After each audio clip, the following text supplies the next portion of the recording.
आज के इस वीडियो में हम सीआरपीसी के विषय में चर्चा करने वाले हैं। हमारी जो सीआरपीसी है ये 1973 की सीआरपीसी है जो 1 अप्रैल 1974 से लागू की गई। यहाँ से दो प्रकार के प्रश्न बन सकते हैं कि सीआरपीसी देश में कब आया, और दूसरा जो प्रश्न बन सकता है कि सीआरपीसी लागू कब हुआ। तो सीआरपीसी देश में आया 1973 में। इससे पहले हमारे देश में सीआरपीसी का कोई प्रावधान नहीं था और पहली बार 1973 में सीआरपीसी जो है भारत आई।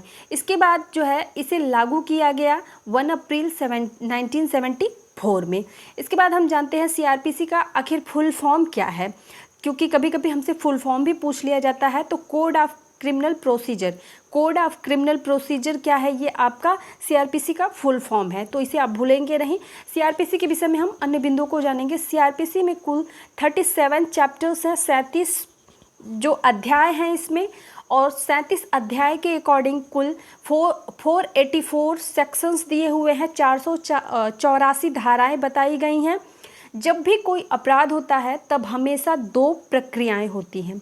एक प्रक्रिया होती है पुलिस द्वारा जांच करने में, पीड़िता से संबंधित होती है जो कि, और दूसरी जो प्रक्रिया होती है ये आरोपित के संबंध में होती है, आरोपी द्वारा होती है। अब देखिए, मैं आपको एक एग्जांपल के थ्रू समझाने की कोशिश करूँगी कि मान लीजिए कि कोई रोड एक्सीडेंट होता है और रोड एक्सीडेंट में एक बाइक वाले ने क्या किया, किसी 8 साल के बच्चे को जो है उसको चोट पहुंचा दी। ठीक है, तो अब यहाँ पे बच्चा जो हो गया वो पीड़ित हो गया और बाइक वाला जो हो गया वो आरोपी हो गया।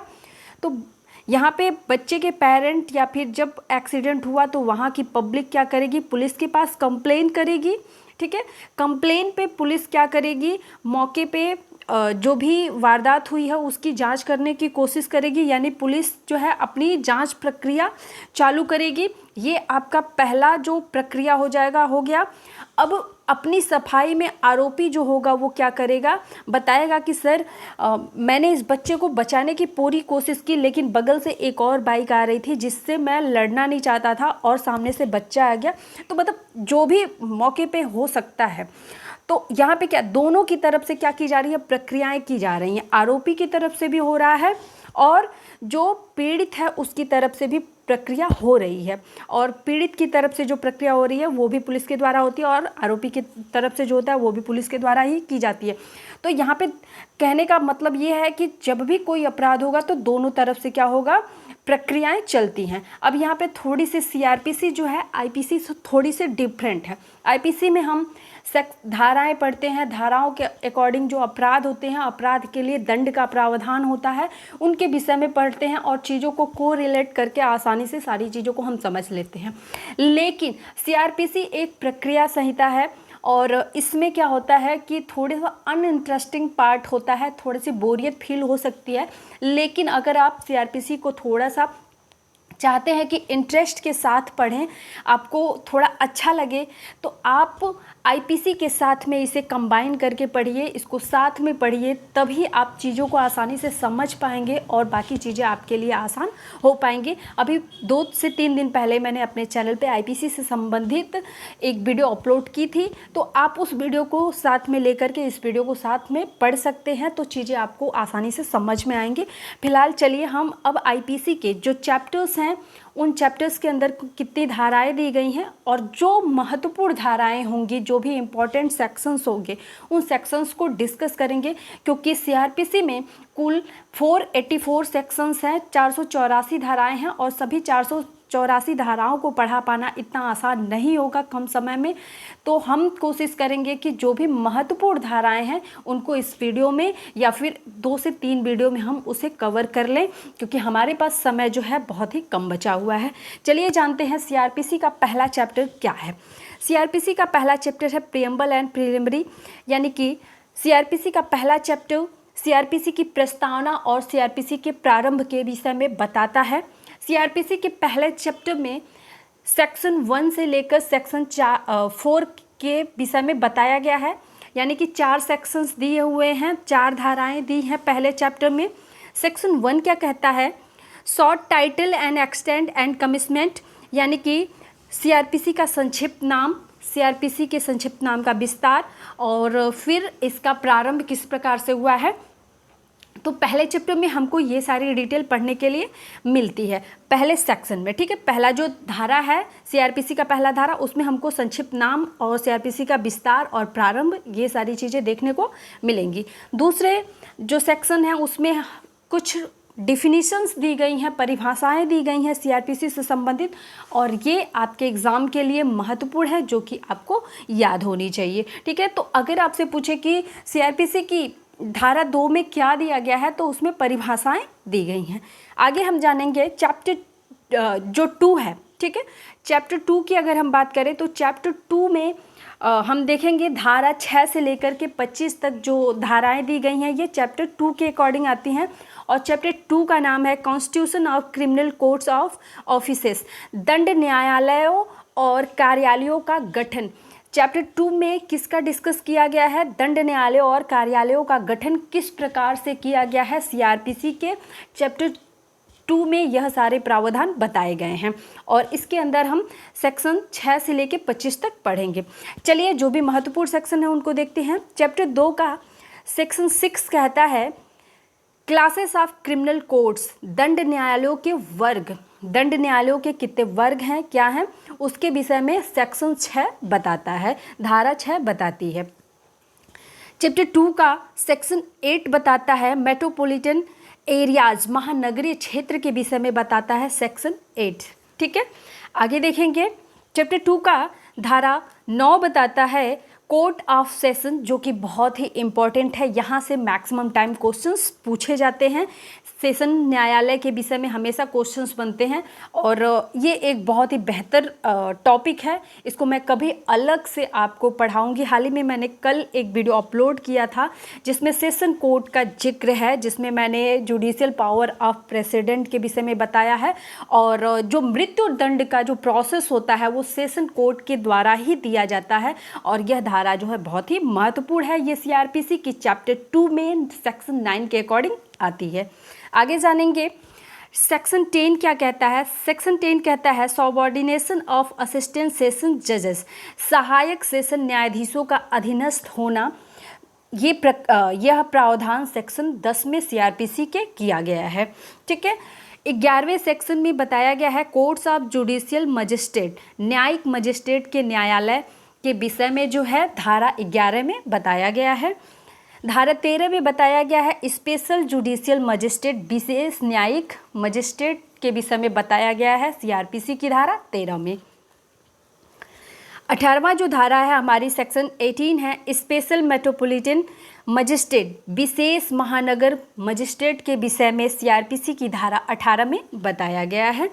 हमारे सीआरपीसी के सेक्शन 28 में स्पेशल एग्जीक्यूटिव मजिस्ट्रेट, विशेष कार्यपालक मजिस्ट्रेट के पद के विषय में सीआरपीसी की धारा 21 में प्रावधान किया गया है। सेक्शन 24 है पब्लिक प्रोसिक्यूटर, लोक अभियोजक। पिछली बार इससे संबंधित एक प्रश्न पूछा गया था, तो ये बिंदु आपके एग्जाम की दृष्टि से महत्वपूर्ण है। पब्लिक प्रोसिक्यूटर यानी कि लोक अभियोजक शब्द का जो प्रावधान है सीआरपीसी में सेक्शन 24 के अकॉर्डिंग किया गया है। सेक्शन 25A है डायरेक्टरेट ऑफ प्रोसिक्यूटर, अभियोजक निदेशालय। इसका प्रावधान सीआरपीसी की सेक्शन यानी कि धारा 25A में किया गया है। चैप्टर 3 सीआरपीसी का देखेंगे। चैप्टर 3 सीआरपीसी का बताता है पावर ऑफ कोर्ट, न्यायालय की शक्ति के विषय में सीआरपीसी का चैप्टर 2 बताता है। इसमें हम चैप्टर 3 में जो है क्या क्या डिटेल पढ़ेंगे। चैप्टर 3 में हम 26 सेक्शन से लेकर के 35 सेक्शन तक पढ़ेंगे, यानी कि धारा 26 से लेकर के धारा 35 तक अध्याय 3 के अंतर आता है, ठीक है। चलिए हम समझेंगे जो भी इसके महत्वपूर्ण धाराएं हैं। सेक्शन 29 हम देखेंगे सेंटेंसेस विच मजिस्ट्रेट में पास, दंडादेश जो मजिस्ट्रेट दे सकता है, मजिस्ट्रेट के द्वारा कौन कौन से दंडादेश दिए जा सकते हैं, इसके विषय में डिटेल हमको सीआरपीसी की धारा 29 में देखने के लिए मिलता है।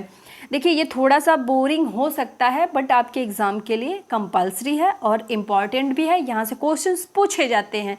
तो सिर्फ इंडियन पेनल कोड को पढ़ करके ही भला नहीं हो सकता, आपको इसको भी पढ़ना पड़ेगा। मैं कोशिश कर रही हूँ कि चीज़ें आपके लिए क्या हो, आसान हो।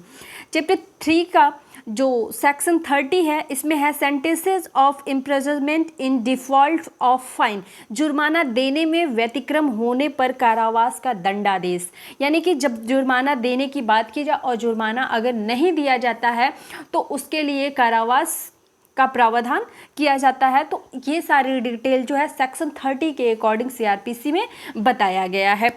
इसके बाद हम चैप्टर 4 को देखेंगे। चैप्टर 4 का जो नाम है वो क्या है, power of superior officers of police, वरिष्ठ पुलिस अधिकारियों की शक्तियां। अध्याय 4 है। अध्याय 4 क्या है, वरिष्ठ पुलिस अधिकारियों की शक्तियां। चैप्टर 4 जो है, चैप्टर 4 जो है ये 2 पार्ट्स में डिवाइड है। चैप्टर 4 के 2 पार्ट्स हैं, part 1 and part 2। Part A में अगर हम बात करें तो सेक्शन 36 को डिफाइन किया गया है और पार्ट बी में आप धारा 37 से लेकर के धारा 40 तक देखने को आपको मिलेगा। चलिए देखते हैं धारा पार्ट ए देखेंगे, चैप्टर 4 का पार्ट ए देखेंगे जिसमें हम सेक्शन 36 देखेंगे, पावर ऑफ सुपीरियर ऑफिसर, वरिष्ठ अधिकारियों की शक्तियों का प्रावधान धारा 36 में किया गया है।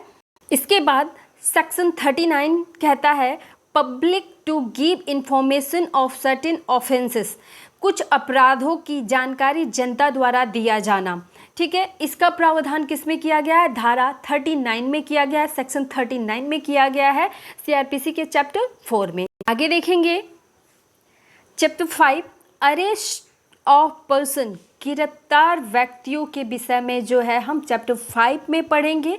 चैप्टर 5 में हम धारा 41 से 60 तक पढ़ेंगे। ठीक है, चलिए देखते हैं चैप्टर 5 के इम्पोर्टेंट धाराएं। 41वां धारा है सेक्शन 41, व्हेन पुलिस में अरेस्ट विदाउट वारंट। ये बहुत ही महत्वपूर्ण प्रश्न भी है और कई बार पूछा भी गया है। ठीक है, पुलिस बिना वारंट के कब गिरफ्तार करती है, पुलिस बिना वारंट के कब गिरफ्तार कर सकती है, इसकी सारी डिटेल और इसके विषय में सारे प्रावधान आपको सेक्शन 41 में देखने को मिलेगा, सीआरपीसी के 41 में देखने को मिलेगा।